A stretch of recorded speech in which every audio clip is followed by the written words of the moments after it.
Salut les collectionneurs, bienvenue sur Abaka. La chaîne des collectionneurs. Aujourd'hui on se retrouve pour quoi? On va parler des pop-up parades parce que, bon, il y a un moment donné, il y a le Smile Fest qui a eu lieu à Tokyo. Ouais, en ce moment il y a énormément de festivals qui parlent de figurines, qui annoncent des figurines, c'est un truc de fou. Et là on va faire l'accent, et on va mettre l'accent sur les pop-up parades parce qu'ils en ont annoncé à peu près, je pense, 2,5 milliards. 2,5 milliards, c'est pour ça on va aller vite. On va commencer par Anya Forger de Spy Family qui va sortir en pop-up. Elle est toute kawaii. Et moi justement j'attends la réunion de la famille avec Yor, avec aussi, comment il s'appelle ce connard Forger, Forger, il s'appelle Tassogare, il s'appelle Twilight. Tassogare est son nom de code. Ça va être beau, je trouve. Surtout que les pop-up, c'est vrai que tout ensemble, souvent, la rendent très bien. À se demander si ça va rendre, si ils vont le faire pour Made in Abyss, parce qu'ils ont une tendance quand même à faire beaucoup de figurines de Nanachi. J'avoue que Nanachi, bah voilà, vous en avez encore une ici, Golden City, belle gosse, et pas que, parce qu'après on enchaîne avec celle, je sais même pas ce que c'est. C'est quoi, Cat Kingdom version? La couleur, ouais. J'ai jamais vu ou très rarement du orange pastel en fait. Soit c'est du orange assumé parce qu'il tape du Halloween, soit un story. Bon, j'arrive pas à dis-moi si tu connais. Moi, si tu connais, tu nous dis si c'est un bon personnage ou quoi. Même chose, même licence, avec, mais donc également Abraham Lin cette fois.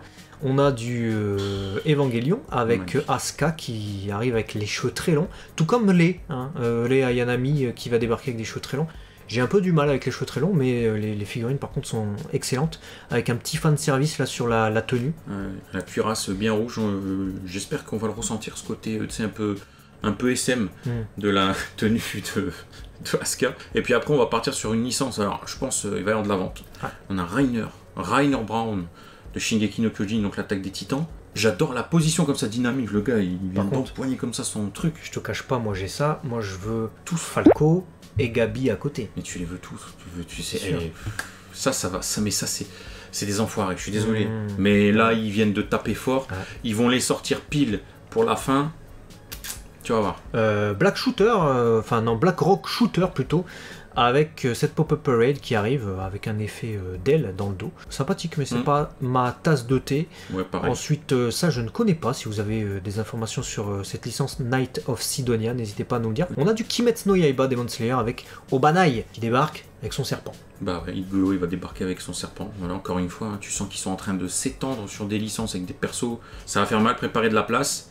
Là, on part du coup sur Ace Attorney. Voilà, je connais pas. Pareil, si vous dites, mais en tout cas, j'aime bien le. C'est un dresseur Pokémon, mais qui rentrait dans l'aristocratie. Bah, c'est ça, puisque en face de lui, c'est l'avocat, là, tu sais, Phoenix Wright. Ouais. Donc, c'est ça, en fait, c'est cette licence-là. Oh, bah, je trouve ce personnage, ça va être cool de l'avoir en figurine. Lui, est bien connu. Ça peut rendre pas mal. Bon, bah, après, Cobra, j'ai envie de te dire. Space Adventure Cobra. Si il est comme ça, waouh. Ouais. Waouh. J'espère qu'il sera pas trop petit et trop fin. Ça peut être un défaut des pop-up, donc ça, on va se méfier. Tout comme le personnage de Lady qui accompagnera Cobra. Magnifique. De ouf. Magnifique. Ça tue ça. Bon bah là on part sur Silent Hill 2, voilà, licence, vous savez j'aime bien l'horreur, bah là Bubblehead, je crois que c'est une infirmière. Tu préfères le Bubblehead ou le Bubble Tea? Le Bubble Tea, celui-là je suis pas sûr que ce soit bien. Bon bah encore du Made in Abyss. Made in Abyss, hein, celle-là elle est en prototype par contre, c'est Faputa, qu'on avait vu annoncer dans un autre salon. Voilà, c'est pour le nouvel arc, hein, je suppose. Elle est Ayanami qui n'est pas rangée à côté de sa copine Asuka, mais qui débarque avec une capuche, parce qu'on est en été. Donc elle s'est dit, il faut se protéger du soleil, on sait jamais. Et puis alors celle-là, je la trouve magnifique. Bon, en fait, c'est un copier-coller de ta waifu. Ouais, c'est peut-être pour ça. Par contre, c'est Hatsune Miku version Vampire. Et je trouve que c'est un postulat intéressant.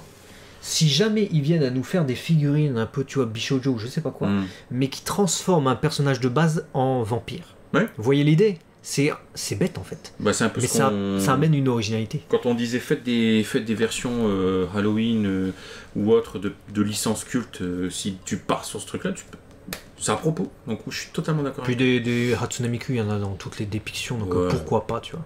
Clairement. Là, A Couple of Cuckoos, je connais pas. Amano, le personnage Amano. Pareil, là c'est Umino Sachi. Et puis là maintenant vous avez Segawa Hiro. Je connais App. Ouais, mais en tout cas, des belles figurines qui permettront, en étant annoncées comme ça, on comprend bien, d'être réunis tout ensemble. Grave. Tout comme les personnages de A Piece of Blue Glass Moon, Tsukihime, hein, tout simplement, qui pourront être réunis. Ça, c'est bonne idée. Et ça va plaire aux fans, hein, parce que même si elles ont des poses sobres, au moins, on a les personnages principaux. Un autre personnage qui avait du succès en figurine, on avait vu un salon où il l'avait fait en taille réelle carrément, c'est Gargura, je vais le prononcer comme ça, de Hololive Production, qui va débarquer également, de même que Mori Calliope, ou Calliope, Ninomae Inanis, qui est magnifique, Ouf. Watson Amelia, c'est Watson vraiment de Sherlock Holmes, hein, vous avez relevé le truc. On a Takanashi Kiara, et ensuite c'est une autre licence, mais Hololive a le vent en poupe. De ouf. Et là, cette licence, du coup, c'est Oh My God Kawaii Angel Chan. Voilà. Très kawaii comme Needy Streamer Overlord. Ouais. Ouais, bon, si t'es Voilà, streamer... t'es Nyan Nyan. Nyan Nyan. Il fait Nyan Nyan. Ouais, alors est-ce que vous voulez des commentaires sur le... Elle est jolie, mais ouais, voilà, je connais pas. Donc, je connais pas non plus. Par contre, ça j'attends. Alors ça, j'attends. Alors ça j'attends. Lucie version grand jeu magique, là, Fairy Tail Pop-Up Parade. C'est la 3e hein, de Lucie qui va sortir, voire même la 4e si on compte la XL. J'achète. Hein. Elle sort quand? Je la veux. Il n'y a pas de date, frère, comme toi. Ah, merde. Comme toi. Mais il y a aussi Erza. Voilà, Erza Scarlet, faut pas l'oublier, même période.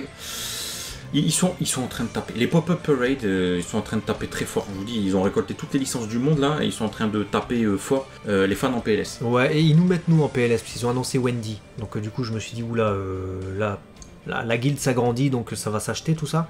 Mais ils nous mettent quand même la banane, parce qu'ils auraient pu là révéler Gajil, ils auraient pu révéler Juvia, ils auraient pu révéler non, ce sera pour dans 2 mois. Mira Jane. On te remet les personnages que tu as déjà eu, mais avec d'autres costumes. Tu vas attendre encore pour les nouveaux personnages. C'est des coquins. Hein, voilà. Ensuite, Hawks, My Hero Academia. Oh, il est stylé quand même. Il a l'air bien stylé. Voilà. Je sens qu'il y en a un qui va acheter. Nuclette, si tu nous regardes. Ensuite, encore une pop-up parade de Hades Zagreus. Je connais pas, mais j'attends de voir la réalisation finale. Après, on est encore sur de la pop-up en fait. Il y en avait énormément. Énormément de pop-up avec Shanghai également qui s'y met, hein, certainement le département de Shanghai. Avec cette Aharen Lena, du coup, qui va débarquer, toute mignonne avec son plou de Fairy Tail, je sais pas. Et alors celle-là, là, elle va réjouir tous les fans de Street Fighters, puisqu'on débarque carrément sur Keimi, qui arrive en pop-up. Si c'est annonciateur des autres persos. Ah, je suis mal. Si c'est comme ça, je suis très très mal, hein, parce que Street Fighter Series, ouais.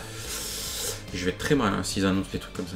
Fate. Voilà, si tu kiffes, Saber, avec toujours le vent en poupe, hein, Fate, cette fois c'est Fate Grand Order, hein, évidemment c'est d'actualité avec Reader également, qui débarque, qui est super joli, juste, j'attends de voir le visage, voilà. Pareil, en espérant que ce soit pas trop plastique. Là il y a un dresseur Pokémon, je sais pas ce que c'est. Ouais, c'est Hololive ça. Mais Hololive, les chara-design, ils sont pensés vraiment pour être ouf. Je kiffe. C'est très commercial, ouais. Mais très beau à la fois. Et comme ce personnage qui est Nakiri Ayame, Hololive également, connais pas, mais avec le Oni magnifique. Ce qui est génial aussi avec cette pop-up, c'est qu'elle est originale avec la pose. Elle est en avant, et puis il y a un jeu aussi qui va se faire sur les mains. Donc le sculpte est original.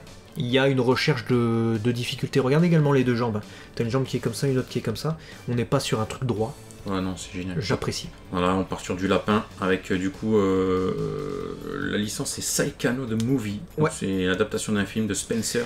Bah c'est Saikano la série que j'ai vue en fait, hein, mais j'ai pas vu le film, donc je demande à voir Sawamura avec cette coupe de cheveux parce que pas vu. Ensuite on a Ice Queen Dog. RWBI. Ruby Rose. Ruby Rose, ok. Elle est stylée, la compo est bien. Moi j'aime les compos un peu comme ça, et avec l'autre truc qui vient faire sans snowboard. En croix. Ouais, c'est Tony Hawk mais au snowboard. C'est ça, faut foutre de la neige. SSX Tricky, voilà, pour tous les fans. Et même licence du coup, mais là on a Weiss Knie, je sais pas comment ça se prononce. Je sais pas, j'ai pas fait allemand, j'ai fait anglais. Moi non plus. Ensuite on a Yang Xiaolang, voilà. Elle est superbe. Bien dynamique. Elle est trop belle. Tu sens le... On dirait, là tu parlais de dresseuse Pokémon, mais ça me fait penser un peu au Artefix J des dresseurs Pokémon. C'est vrai. Bon, j'ai juste peur qu'en vrai elle soit très fine et très petite, ce qui va être le cas avec une pop-up, mais la composition j'aime beaucoup. Oh, celle-là est belle aussi. Toujours même licence, hein, donc avec Blake Belladonna. Ah, stylé, femme chat en plus. Miam miam. Ouais. Et ici, en dernier lieu, on a du coup une Shively Armed High School Girls avec Shi. Voilà, en personnage. C'est ça. Seront annoncés prochainement d'autres personnages de Hololive avec cette figurine. Ce personnage qu'on avait vu d'ailleurs dans le top Bishojo. Je crois. Et elle était magnifique en figurine scale figure. Voilà, tout le panel de personnages, on vous le montre. Hein. Il y a du Hololive, ça va être beau. Il y a du Fate Grand Order, évidemment, qui va réjouir les fans. Et puis on termine avec les Pop-Up Parade orange-rouge. Voilà, petite exception. Avec du Haikyuu également. Ça, je suis content. Et pour tous les fans. Tsukushima, je suis content. Et les fans de Tokyo Revenger. Voilà, Mickey, Sano Manjiro d'un côté. Alors, on termine avec du lourd, hein, Tokyo Revengers là. Ouais, et n'a pas encore commencé, mais on sait que c'est ça. Matsunoki, voilà. Ça, on va regarder. Tokyo Revenger, Chainsaw Man, c'est au programme prochainement. Également sur les OMAX Bleach, qui débarquera au mois d'octobre. Dites-nous laquelle de ces figurines vous préférez. Nous, bah écoutez, on est aux aguets. Aux aguets et pas. Ça rime. Déjà les Fairy Tail, après on verra. Street Fighter, Fairy Tail, Shingeki, c'est la merde. Dis-moi ce que tu vas acheter. Et à très vite. À très vite.